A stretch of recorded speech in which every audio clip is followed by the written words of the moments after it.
నమస్తే. నేను మీ Ramesh. Gora Rajaji grand pass English grammar క్లాస్‌కి స్వాగతం, సుస్వాగతం. ప్రియమైన విద్యార్థి మిత్రులారా, మనం చాలా సులభమైన రీతిలో ఆంగ్ల వ్యాకరణం నేర్చుకుంటున్నామమ్మా. ఈ క్లాస్‌కి మీ సపోర్ట్ కూడా చాలా లభిస్తుంది. ఇలాగే మీ సపోర్ట్ ఉండాలని ఆశిస్తూ ఈరోజు మనం క్లాస్ స్టార్ట్ చేద్దాము. ఈ క్లాస్‌లో ప్రొనౌన్స్, సర్వనామములు. ఇంతకుముందు నౌన్ తీసుకున్నామమ్మా. కైండ్స్ ఆఫ్ నౌన్స్, నంబరు, ఏకవచనము, బహువచనము, లింగములు ఇవన్నీ తీసుకున్నాము.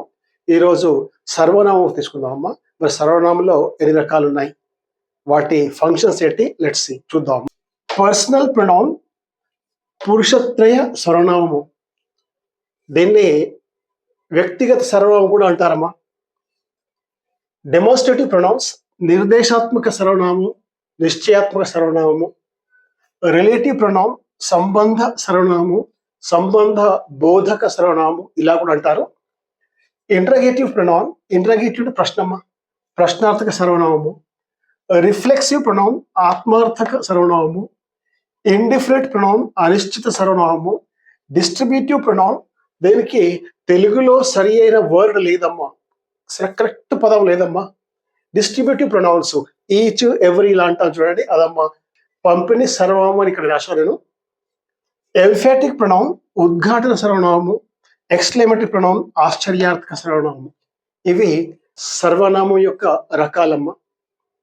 లెట్స్ సీ, ఇప్పుడు ఒక్కో దాని గురించి మనము తెలుసుకుందామమ్మా. ఫస్ట్ ది పర్సనల్ ప్రొనౌన్స్ అమ్మా.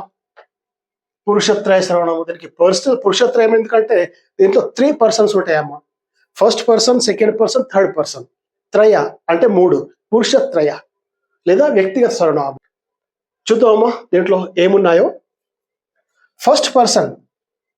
ఈ ఫస్ట్ పర్సన్ అంటే మన తెలుగులో ఉత్తమ పురుష అంటారమ్మా. ఫస్ట్ పర్సన్ తెలుగులో ఏమంటారు? ఉత్తమ పురుష. ఇక సెకండ్ పర్సన్ వచ్చి మధ్యమ పురుష. ఇక థర్డ్ పర్సన్ వచ్చి ప్రథమ పురుష. ఈ విధంగా ఈ first person, second person, third person ఆంగ్లంలో, మన తెలుగులో మాత్రం ఉత్తమ పురుష, మధ్యమ పురుష, ప్రథమ పురుష. ఈ విధంగా థర్డ్ పర్సన్ కి తెలుగులో ప్రథమ పురుష అంటారమ్మా. తృతీయ పురుష అన్నారు, ఒక్కడు గుర్తుంచుకోండి అమ్మా. ఎవరికి? ప్రథమ పురుష. అదే వేరే హిందీలో కానీ మరాఠీలో కానీ ప్రథమ పురుష, ద్వితీయ పురుష, తృతీయ పురుష ఇలాగంటారమ్మా. కానీ తెలుగులో ఉత్తమ పురుష, మధ్యమ పురుష, ప్రథమ పురుష ఈ విధంగా ఉంది. ఇది రాసుకోండి అమ్మా. Yes, personal pronouns have number, gender and case. అంటే నామవాచకముల మాదిరిగానే ఏ విధంగా అయితే నామవాచకములకు నంబర్ అంటే ఏకవచనము, బహువచనము, అలాగే స్త్రీలింగము, పుల్లింగము, అలాగే కేస్ విభక్తి, అదే విధంగా ఈ ప్రొనౌన్స్ కూడా, పర్సనల్ ప్రొనౌన్స్ కూడా ఈ వచనము, లింగము ఇవి ఉంటాయమ్మా. అయితే చూద్దాం. ఇక్కడ ఓ టేబుల్ ఇచ్చాను, ఈ టేబుల్ కూడా రాసుకోండి అమ్మా. ఈ టేబుల్ రాసుకుంటే మీకు పర్సనల్ ప్రొనౌన్స్ ఎగ్జాక్ట్లీ ఏమున్నాయి, ఎలా ఉంటాయో అర్థమవుతుందమ్మా. అయితే నంబర్, జెండర్ అండ్ కేస్ అని చెప్పాను కదా. ఇక్కడ నంబర్ అంటే ఏకవచనము, బహువచనము, జెండర్ అంటే లింగములు, కేస్ అంటే విభక్తి. చూద్దాము. ఇక్కడ దీంట్లో ఇచ్చిన దాంట్లో నామినేటివ్ కేస్ అంటే విభక్తి అమ్మా. ఇది నామినేటివ్ కేస్ అంటే ప్రథమ విభక్తి, ద్వితీయ అక్యూజేటివ్ కేస్, ద్వితీయ విభక్తి, పొసెసివ్ కేస్, షష్ఠి విభక్తి ఈ ప్రొనౌన్స్ లో ఉన్నాయమ్మా. ఈ కన్ఫ్యూజ్ అవ్వకండి, చాలా ఈజీ. అయితే ప్రథమ విభక్తిలో ఏ ప్రొనౌన్స్ ఉంటాయి, ద్వితీయలో ఏవి ఉంటాయి, షష్ఠిలో ఏవి ఉంటాయి చూద్దామమ్మా. ఇక ఇది ఫస్ట్, సెకండ్, ఇది షష్ఠి విభక్తి అమ్మా. ప్రథమ విభక్తి ప్రవి రాశారు. ఇక్కడ మీరు పూర్తిగా ప్రథమ విభక్తి ఇక్కడ ప్లేస్ లేనందున షార్ట్ లో రాశారమ్మా, మీరు పూర్తి రాసుకోండి. నామినేటివ్ కేస్, దీన్ని సబ్జెక్టివ్ కేస్ కూడా అంటారమ్మా. అలాగే అక్యూసేటివ్ కేస్, దీన్ని ఆబ్జెక్టివ్ కేస్ కూడా అంటారమ్మా. ఇది పొసెసివ్ కేస్ అంటే షష్ఠి విభక్తి అమ్మా. సో ఈ వైపు ప్రొనౌన్స్ ఇవిక singular, plural, singular, plural, singular, plural. First person చూద్దామమ్మా. నామినేటివ్ కేస్ అంటే ప్రథమ విభక్తి చూద్దామమ్మా. ఇక ఫస్ట్ పర్సన్ అంటే ఉత్తమ పురుష. ఈ ప్రొనౌన్స్ ఇది first person, second person, third person. ఉత్తమ పురుష, మధ్యమ పురుష, ప్రథమ పురుష. ఇవి ప్రొనౌన్స్ అమ్మ. ఈ కాలంలో ఉన్నవి ప్రొనౌన్స్. ఇక దీంట్లో singular, plural, singular, plural, singular, plural. ప్రథమ విభక్తి, ద్వితీయ విభక్తి, షష్ఠి విభక్తి చూద్దామమ్మా. ఇక ఫస్ట్ పర్సన్ వచ్చి ప్రథమ విభక్తి నామినేటివ్ కేసులో, సబ్జెక్టివ్ కేసులో అంటే సబ్జెక్ట్ గా వాడే పదాలు అనమాట. సబ్జెక్ట్ గా వాడే ప్రొనౌన్స్ సింగులర్ వచ్చి ఐ, ప్లూరల్ వచ్చి వి అమ్మ. ఇది first person. First person singular I, plural we రాసుకోండి అమ్మా. ఆబ్జెక్టివ్ కేసులో సింగులర్ మీ, ప్లూరల్ అస్. ఇక షష్ఠీ విభక్తి అంటే నాది, పొసెషన్ అంటాం కదా, అదమ్మా. మై ఏమో సింగులర్, అవర్ అవర్స్ ప్లూరల్, ఏకవచనము బహువచనము. ఇక సెకండ్ పర్సన్ మధ్యమ పురుష. ఈ సెకండ్ పర్సన్ లో సింగులర్ ప్లూరల్ రెండు యు అమ్మ, యు యు. అలాగే ఈ ఆబ్జెక్టివ్ కేసులో కూడా యు యు. అంటే ఈ సబ్జెక్టివ్ కేసు అంటే సబ్జెక్ట్ స్థానంలో వచ్చే పదాలమ్మా ఇవి మొదట్లో. ఇక ఈ ఆబ్జెక్టివ్ కేసు అంటే ఆబ్జెక్ట్ అమ్మ, కర్మ. ఇది కర్త, ఇది కర్మ.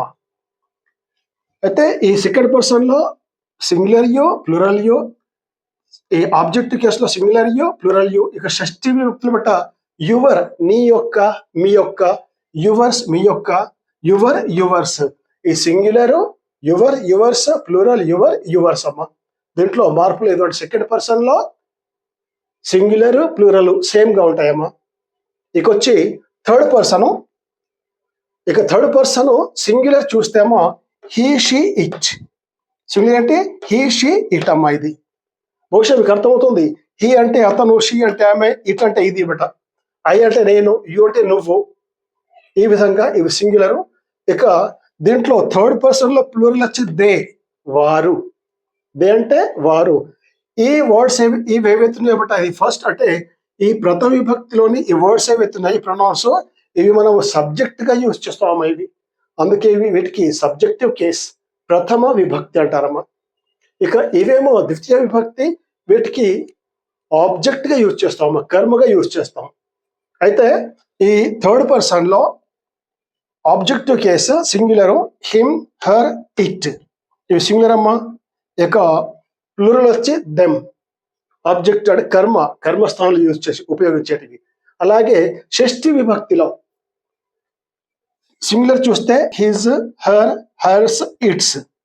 ఇక ప్లూరల్లోకి వస్తే దేర్, దేర్స్. ఇవి పర్సనల్ ప్రొనౌన్స్ అమ్మా, రాసుకోండి.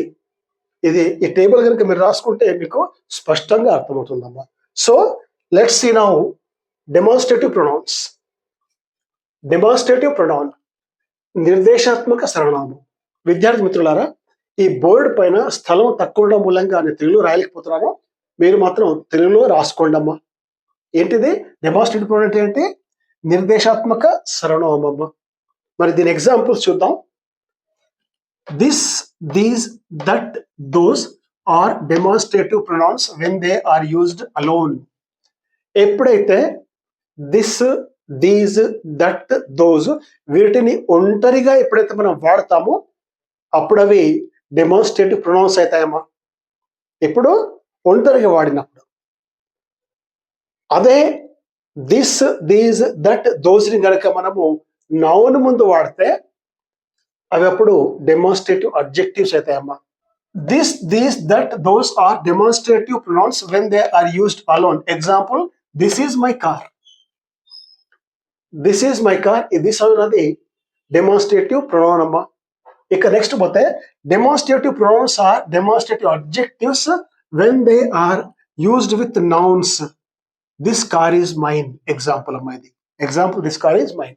చూడండి అమ్మా, ఈ రెంట్లో డిఫరెన్స్ చూడండి. డెమాన్స్ట్రేటివ్ ప్రొనౌన్స్ లో, డెమాన్స్ట్రేటివ్ అడ్జెక్టివ్ లో. ఈ డెమాన్స్ట్రేటివ్ ప్రొనౌన్స్ లో దిస్ ఈజ్ మై కార్, ఈ దిస్ ఇది ప్రొనౌన్ అమ్మా. ఇక్కడ ఇది సబ్జెక్ట్ గా యూజ్ చేసామమ్మా. ఎలా యూజ్ చేసాము? ఇది దిస్ అంటే సబ్జెక్ట్ అమ్మా. ఇక్కడ this is my car, this అవును సబ్జెక్ట్, ఇది డెమాన్స్ట్రేటివ్ ప్రొనౌన్ అమ్మా. నిర్దేశాత్మక సర్వనామము సబ్జెక్ట్ గా, కర్తగా ఇక్కడ మనం ఉపయోగించాము.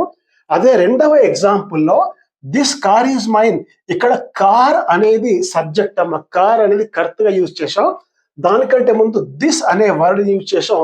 ఈ దిస్ అనేది అడ్జెక్టివ్ అమ్మ, డెమాన్స్ట్రేటివ్ అడ్జెక్టివ్. ఇది అడ్జెక్టివ్ లో వస్తుంది. కాకపోతే అర్థం కావడానికి ఇప్పుడు చెబుతున్నానమ్మంటే దిస్ ని ప్రొనౌన్ కూడా వాడతారు, దిస్ ని అడ్జెక్టివ్ గా కూడా వాడతారు. కాకపోతే ప్రొనౌన్ గా ఎప్పుడు వాడతారు, అడ్జెక్టివ్ గా ఎప్పుడు వాడతారు ఆ డిఫరెన్స్ చెబుతున్నానమ్మా. ఎప్పుడైతే దిస్ ని ఒంటరిగా వాడతామో అప్పుడు అది ప్రొనౌన్ అవుతుంది. ఎప్పుడైతే దిస్ ని నౌన్ తో కలిపి వాడతామో అప్పుడు అది అడ్జెక్టివ్ అవుతుందమ్మా. ఇది మాత్రం గుర్తుంచుకోండి. సో డెమాన్స్ట్రేటివ్ ప్రొనౌన్ ఇది దిస్, దీస్, దట్, దోస్ ఇవి ప్రొనౌన్స్ అమ్మా. ఇప్పుడు నేను తెలుగులో ఏదైతే చెప్పానో అది కూడా రాసుకోండి అమ్మా. ఇక నెక్స్ట్ రిలేటివ్ ప్రొనౌన్ సంబంధ బోధక సర్వనామము, లేకపోతే దానికి ఇంకో వర్డ్ ఉందమ్మా, కాంపిటేటివ్ ఎగ్జామ్స్ అడుగుతుంటారు, కంజంక్టివ్ ప్రొనౌన్ అంటారమ్మా. కంజంక్టివ్ అంటే రెండు వాక్యాలను కలుపుతుందమ్మా ప్రొనౌన్, అందుకే దాన్ని కంజంక్టివ్ ప్రొనౌన్ కూడా అంటారు. ఎగ్జాంపుల్స్ చూద్దామమ్మా. Who, whom, whose, which, what, that etcetera are relative pronouns. ఈ who, whom, whose, which, what, ఎవరు, ఎవరికి, ఏది, ఏమిటి, అదా, అది, ఇవేవైతే ఉన్నాయో బట ఇవన్నీ రిలేటివ్ ప్రొనౌన్స్. ఇక ఎగ్జాంపుల్ ఇక్కడ ఒకటి చూద్దామమ్మా. I saw a man who was blind. ఈ హూ అన్నది ఇక్కడ రిలేటివ్ ప్రొనౌన్ అమ్మా. ఏంటిది ఇక్కడ? ఇది రిలేటివ్ ప్రొనౌన్. అదే కంజంక్టివ్ ప్రొనౌన్ కూడా దానికి అంటాం. ఎందుకంటే ఇది I saw a man he was blind. I saw a man ఒక సెంటెన్స్ అమ్మా, హీ వాజ్ బ్లైండ్ అనేది ఒక సెంటెన్స్.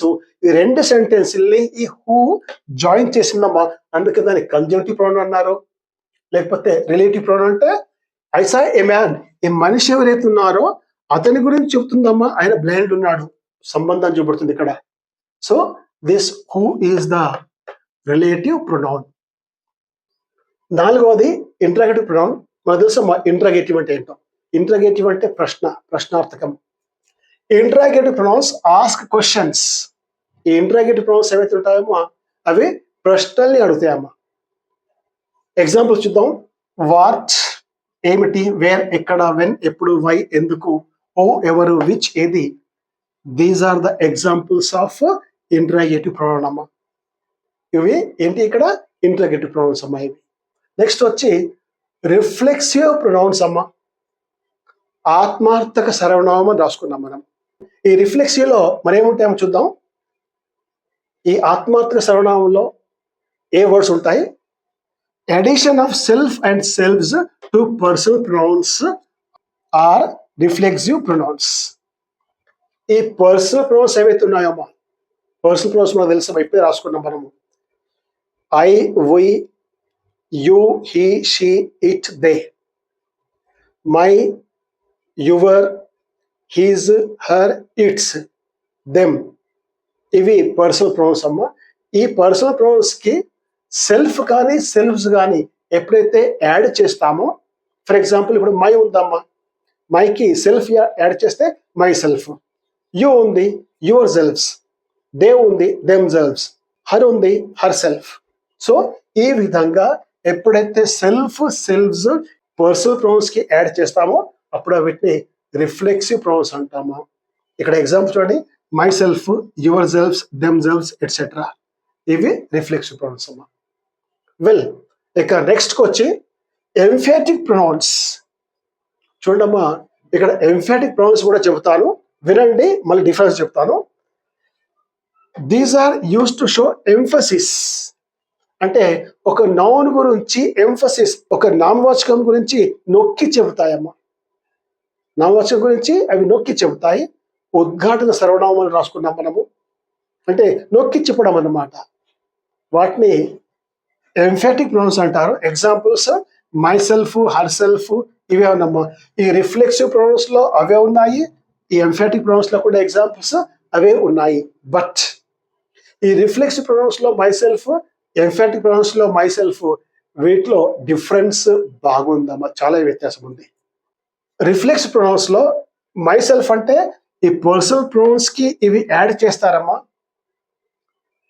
ఇక ఈ ఎంఫాటిక్ ప్రొనౌన్స్ ఏమో ఈ నౌన్స్ గురించి చెప్పడానికి వీటిని యూజ్ చేస్తారమ్మా. సో వీటి డిఫరెన్స్ ఎప్పుడైతే మనం అడ్వాన్స్డ్ గ్రామర్ తీసుకుంటామో అప్పుడు అడ్వాన్స్డ్ గ్రామర్ లో రిఫ్లెక్సివ్ ప్రొనౌన్స్, ఎంఫాటిక్ ప్రొనౌన్స్ వీటి మధ్యలో డిఫరెన్స్ ఏంటి, వీటిని ఎక్కడ యూజ్ చేస్తారు, ఇప్పుడు ఈ బేసిక్, ఈ ఫండమెంటల్ గ్రామర్ లో వీటిని రాసుకోండి అమ్మా, బేసిక్ జనరల్లీ. నెక్స్ట్ క్లాస్ లో మళ్ళీ వీటి గురించి మనము డీటెయిల్డ్ గా డిఫరెన్స్ ఏంటిదో తెలుసుకుందాం అమ్మా. మళ్ళీ క్లాస్ లో చదువుదాము. Well, reflexive pronouns, emphatic pronouns, they are same in the form. రూపంలో మై సెల్ఫ్ ఫామ్ లో సేమ్ ఉంటాయమ్మా, బట్ ఫంక్షన్ లో they are different. Well, next let's go for distributive pronouns. ఇక అమ్మ, డిస్ట్రిబ్యూటివ్ ప్రొనౌన్స్ కి తెలుగులో సరి అయిన పదము ఎగ్జాక్ట్లీ వర్డ్ లేదమ్మా. పంపిణీ సర్వనామం నేను చెప్పాను నేను. ఇక్కడ డిస్ట్రిబ్యూటివ్ ప్రొనౌన్ లో మరి ఏమున్నాయో చూద్దాం. ఇక్కడ examples: each, either, neither are distributive pronouns. ఈ ఈచ్, ఐదర్, నైదర్ వీటిని ఏమంటామో మనము distributive pronouns. They become adjectives when used before nouns. అయితే ఈ ఈచ్, ఐదర్, నైదర్ ఇవి డిస్ట్రిబ్యూటివ్ ప్రొనౌన్స్ అమ్మా, ఒంటరిగా వాడినప్పుడు.